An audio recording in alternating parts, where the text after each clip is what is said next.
Hello friends, কেমন আছো সবাই? আশা করছি সবাই ভালো আছো। আমি রাত্রি আরপি অনুসার লাইফস্টাইলে সবাইকে স্বাগত জানাই নতুন একটি টিপসের ভিডিও। কারণ নিয়ে চলে এসেছি নতুন টিপস পেতে অবশ্যই আমার চ্যানেলটি সাবস্ক্রাইব করে পাশে থাকবেন। ভিডিওটি দেখে অবশ্যই একটা লাইক দিয়ে দেবেন। চলে আসছে প্রথম টিপসে। আমি এখানে নিয়ে নিচ্ছি ভেসলিন। তো ভেসলিন সবার বাড়িতে থাকে, আর তার সঙ্গে আমি নিয়ে নিচ্ছি কলগেট। তো আমরা যেটা দিয়ে ব্রাশ করি সেটাই টুথপেস্টটা নিয়ে নিলাম। একটু সাদা টুথপেস্ট হলে ভালো হয়। ভেসলিন আর টুথপেস্টটা আমি খুব ভালো করে দেখুন পেস্টটা তৈরি করে নিচ্ছি। আর এটা নিয়ে কি করব এখন? আর বন্ধুরা, বর্ষা তো পড়েই গেছে। বর্ষাকালে তো যেখানে সেখানে জল জমে মশা জন্মায়, আর এই মশা যখনই আমাদের কামড়ায় তো আমাদের ম্যালেরিয়া ডেঙ্গু হয়ে আমরা অসুস্থ হয়ে পড়ি। তার জন্য কিন্তু আমাদের শরীরটা অনেকটাই খারাপ হয়ে যেতে পারে, অনেক টাকা খরচ বিশেষ হয়ে করে যায়। বাড়িতে বাচ্চারা যদি থাকে তখন তো আরও বেশি সমস্যা। হয়তো পার্কে গেল, যে কোনো জায়গায় গেলে কিন্তু মশা কিন্তু আমাদের শরীরে কামড়ায়। আর এই ভেসলিন আর কলগেটের পেস্টটা যদি আমরা আমাদের শরীরের যেখানে খোলা জায়গা আছে সেখানে পেস্টটা লাগিয়ে দিয়ে এইভাবে রেখে দিই, তাহলে কিন্তু আমাদের আর মশা আমাদের ধারের কাছে আর আসতে পারবে না। টিপসটা কিন্তু অবশ্যই আপনারা বাড়িতে অ্যাপ্লাই করবেন।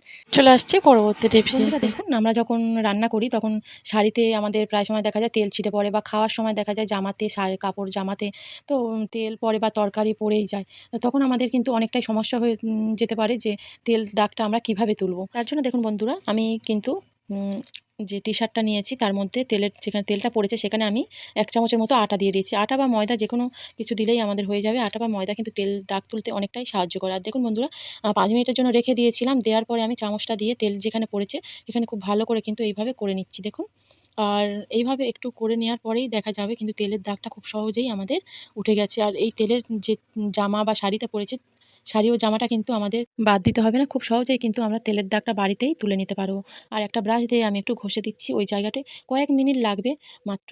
তারপরে কিন্তু আমাদের তেলের দাগটা খুব সহজেই উঠে যাবে। আমি আটাগুলো নিয়ে একটু ফেলে দিচ্ছি, আর যেভাবে জামাকাপড় একটু কাচার সময় ওকড়ায় তো সেভাবে আমি হাত দিয়ে কিন্তু ডলে দিচ্ছি দেখুন। তো এইভাবে একটু সময় ডলে দেওয়ার পরে আমি কিন্তু জল নিয়েছি একটা পাত্রে করে। তো জল দিয়ে আপনাদেরকে ধুয়ে দিচ্ছি। জল দিয়ে ধোয়ার পরে কিন্তু এখান থেকে দাগটা সহজেই চলে যাবে। আপনারা বুঝতেই পারবেন এইভাবে যদি আপনারা টি-শার্টে বা কোথাও তেল লেগে যায় সেই জায়গাটা কিন্তু পরিষ্কার করে নিতে পারবেন সহজেই।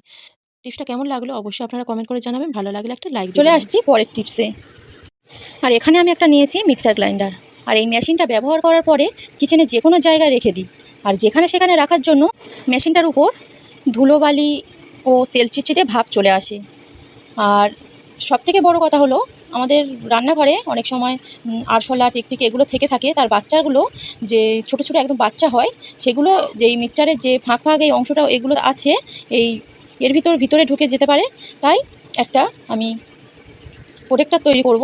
সেটা আমি কিভাবে করছি আপনারা দেখতে থাকুন। আমি একটা নিয়ে নিয়েছি বাচ্চাদের টি শার্ট, আর টি শার্টটা আমি উল্টে নিচ্ছি।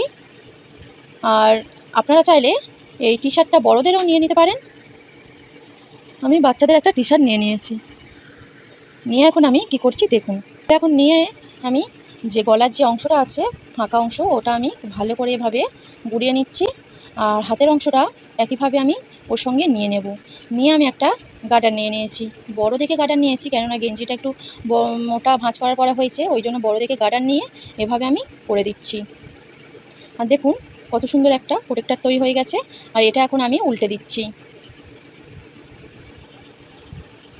তো উল্টানোর পরে আমি কি করব, মিক্সচার যে মেশিনটা ওটা আমি নিয়ে নিচ্ছি। নেওয়ার পর তারটা খুব ভালো করে চারিদিকে করে মানে ঘুরিয়ে নিচ্ছি, যাতে খুব ভালোভাবে থাকে, এর মধ্যে বেরিয়ে না যায়।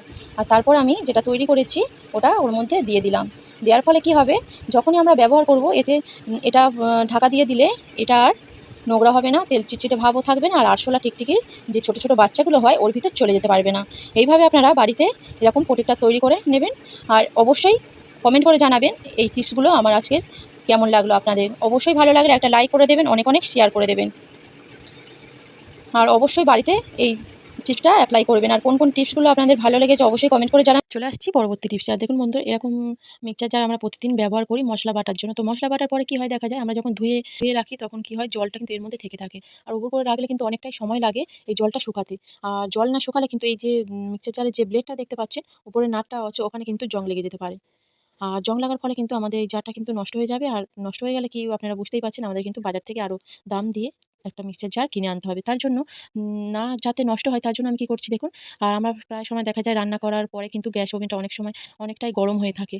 আর গরম হয়ে থাকে তখন আমরা কিন্তু এই মিক্সচার জারটা দিয়ে গরম জলটা কিন্তু খুব সহজেই শুকিয়ে যেতে পারে। অথবা যখন আমরা রুটি করব তখন কিন্তু এই রুটি করার তাওয়াটা কিন্তু গরম থাকে। ওতে দিলেও হবে, কিন্তু সবসময় তো আমাদের আর রুটি করা হয় না। তাই যখন আমরা রান্না করব তখন যদি আমরা দিয়ে দিই, খুব সহজেই মিক্সচার জারের জলটা শুকিয়েও যাবে, খুব ভালোও থাকবে, নষ্ট হবে না। ভিডিও চলে আসছে পরবর্তী টিপস। আর দেখুন বন্ধুরা, আমি একটা আলু নিয়েছি। আলুটা আমি খুব ভালো করে কিন্তু আলু যেটা দিয়ে ছোলে, আলু কাটার দিয়ে আমি ভালো করে ছাড়িয়ে নিচ্ছি। এটা ভালো করে কিন্তু খুব ভালো করে ছাড়িয়ে নিতে হবে। আমাদের বাড়ির বাচ্চারা অনেক সময় বায়না করে যে রেস্টুরেন্টের মতো ফ্রেঞ্চ ফ্রাই খাবে। তো ফ্রেঞ্চ ফ্রাই কিন্তু আমরা রেস্টুরেন্টের মতো কিছুতেই করতেই পারি না বাড়িতে। কেননা আমরা কিন্তু ঠিক আলুর শেপটা একই রকমভাবে করতে পারি না। যেহেতু আলু শেপটা না ভালো করে দিলে কিন্তু ফ্রেঞ্চ ফ্রাইটা ভালো হবে না। আর আমি আলুটা ভালো করে ছাড়িয়ে নিয়েছি।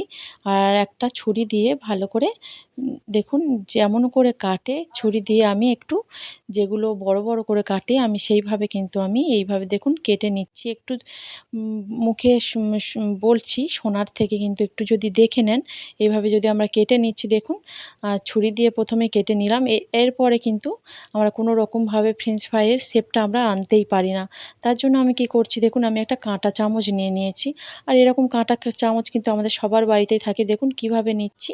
কাঁটা চামচটা নিয়ে কিন্তু আমি পরপর এইভাবে যদি আলুর মধ্যে দিয়ে ভালো করে দেখুন কেটে নিই, আমাদের কিন্তু কাঁটাটা একই সমান হবে। একদম কিন্তু রেস্টুরেন্টের মতো ফ্রেঞ্চ ফ্রাই হয়ে যাবে। রেস্টুরেন্টের মতো কিন্তু ফ্রেঞ্চ ফ্রাই আমাদের সবার খেতে ভালো লাগে। আর বাচ্চা কেন, বড়রাও খেতে ভালো লাগে। আমরাও অনেক সময় পছন্দ করি যেগুলো বাড়িতে তৈরি করে খাই, না রেস্টুরেন্টে গিয়ে। আর দেখুন বন্ধুরা, পুরো আলুটা কিন্তু আমি কেটে নিচ্ছি দেখুন একটা কাঁটা চামচ দিয়ে। দেখুন কত সুন্দরভাবে আমি কেটে নিচ্ছি। একদম কিন্তু একই শেপ এসেছে। কোনো রকম কিন্তু কোনোটা বড় বা কোনোটা ছোট, কোনোটা পাতলা এরকমই হয়ে যায়নি। আরেকটা কেটে আমি দেখিয়ে দিচ্ছি কেমন হচ্ছে। আর দুই ধারের যে সরু সরু অংশটা আমি কেটে ওটা বাদ দিয়ে দিচ্ছি, কেননা ওটা থাকলে কিন্তু একদমই সমান হবে না। আর এইভাবে যদি আপনারা দেখে নেন, আপনারা বাড়িতে কিন্তু খুব সহজেই ফ্রেঞ্চ ফ্রাইটা করে নিতে পারেন। বাচ্চা হোক বা বড় হোক, সবাই কিন্তু আমরা একসঙ্গে খেয়ে নিতে পারবো। আর দেখুন বন্ধুরা, কত সুন্দর কিন্তু একটা শেপ এসেছে। ভিডিওটা ভালো লাগলে অবশ্যই আপনারা একটা লাইক, অনেক অনেক শেয়ার করে দেবেন। ভালো লাগলে একটা কমেন্ট করে জানিয়ে দেবেন কেমন লাগলো। আর অবশ্যই সাবস্ক্রাইব করে আমার পাশে থাকবেন। আর আপনারা কিন্তু বুঝতেই পারছেন যে আমি এই সুন্দর করে কিন্তু একটা কাঁটা চামচ দিয়ে কত সুন্দর করে আমি ফ্রেঞ্চ ফ্রাইয়ের শেপটা তৈরি করে নিচ্ছি আলুটার। যে আলুটা আমরা ফ্রেঞ্চ ফ্রাই করব, খুব সুন্দর করে কিন্তু দেখুন শেপ একদম কিন্তু ছোট বড় মোটা এগুলো কিছুই হচ্ছে না, একই মাপের হয়ে যাচ্ছে। অবশ্যই কিন্তু এইভাবে আপনারা বাড়িতে তৈরি করে নেবেন। ভিডিওটা এই পর্যন্ত রাখছি। যে যেখানে আছেন ভালো